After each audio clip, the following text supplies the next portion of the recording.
Topic के शुरू में ही हम दोबारा से इसलिए बता देते हैं आपको प्रत्येक टॉपिक में कि ये भारत के इतिहास में जो नए टॉपिक जोड़े गए हैं, संकल्पना एवं विचार, ये उससे संबंधित टॉपिक है ब्राह्मण ग्रंथ।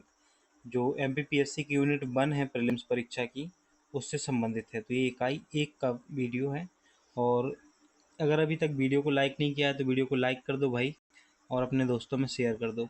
सिर्फ लाइक अकेले से काम नहीं चलता है, शेयर भी करना पड़ता है, तो शेयर भी कर दिया करो।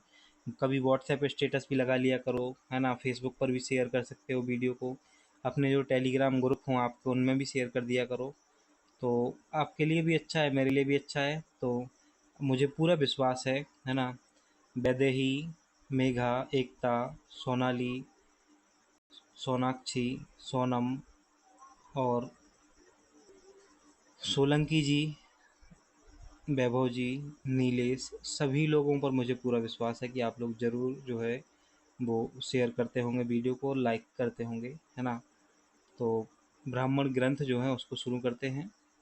देखो क्या है, मूल संहिता के भाष्यों के रूप में लिखे गए ग्रंथों को ब्राह्मण ग्रंथ कहते हैं। ये प्रायः गद्यात्मक हैं। तो यहाँ से क्वेश्चन बन सकता है कि गद्य में है कि पद्य में है, तो गद्यात्मक है। ब्रह्म शब्द का अर्थ है मंत्र और यज्ञ। ब्राह्मण ग्रंथों का प्रमुख प्रतिपाद्य जो विषय है वो है यज्ञ का विधि विधान। क्या है? यज्ञ का विधि विधान इनका प्रमुख विषय है। विषय की दृष्टि से ब्राह्मण ग्रंथों को दो भागों में बांटा गया है, एक तो विधि और एक बांटा गया है अर्थवाद में। विधि यज्ञ का अनुष्ठान कब किया जाए और कैसे किया जाए, ये विधि होती है।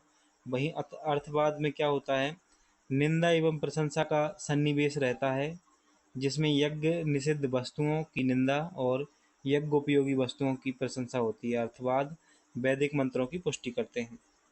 ऋग्वेदीय ब्राह्मणों में ऋग्वेद की ऐत्रेय और कौशिक की जो ब्राह्मण हैं वो ऋग्वेद के हैं। ऐत्रेय ब्राह्मण में 40 अध्याय हैं। कितने हैं? 40 अध्याय हैं ऐत्रेय ब्राह्मण में। तो ऐत्रेय और कौशिक किसके हैं? ऋग्वेद के हैं।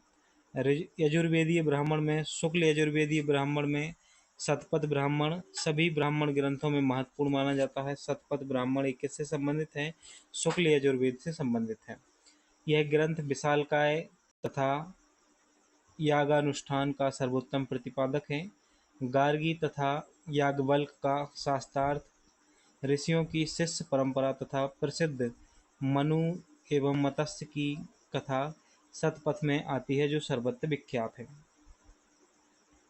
कृष्ण यजुर्वेद का ब्राह्मण है तैत्तिरीय ब्राह्मण। तो सिर्फ नाम याद रखो इसमें, है ना, कि तैत्तिरीय ब्राह्मण जो है वो कृष्ण यजुर्वेद से संबंधित है।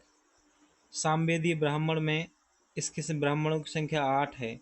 तो 8 के 8 याद नहीं रखने हैं आपको। जो आपको याद रखना है वो रखना है जैमिनी उपनिषद, है ना, और आर से याद रखना है, देवताध्याय याद रखना है ना, षड्विश याद रखना है, सामविधान ब्राह्मण याद रखना है, तांडव महाब्राह्मण याद रखना है। ये इतने याद रखने हैं, है ना। अथर्ववेदीय ब्राह्मण में अथर्ववेद में केवल एक ही ब्राह्मण उपलब्ध है, जो है गोपथ ब्राह्मण। कौन सा है? गोपथ ब्राह्मण। इसके दो भाग हैं, एक तो पूर्व गोपथ और एक है उत्तर गोपथ।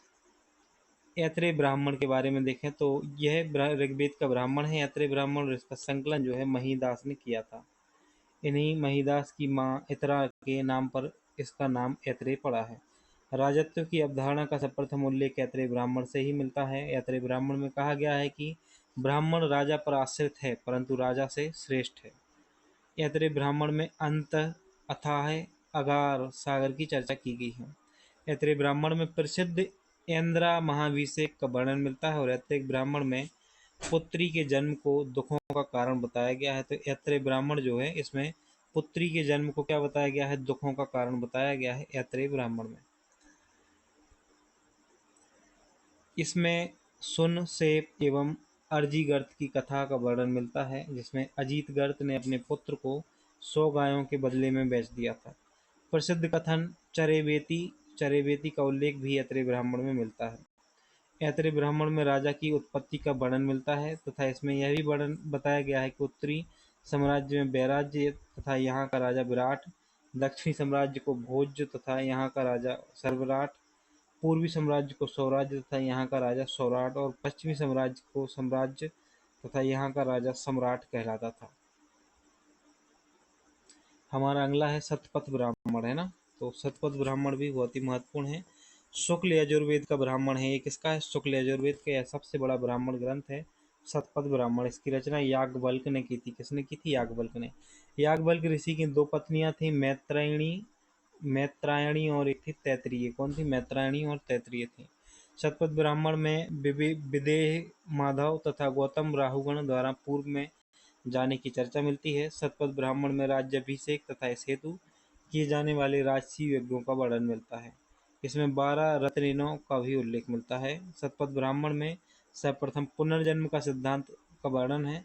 शतपथ ब्राह्मण में जल प्लावन की कथा का भी उल्लेख मिलता है।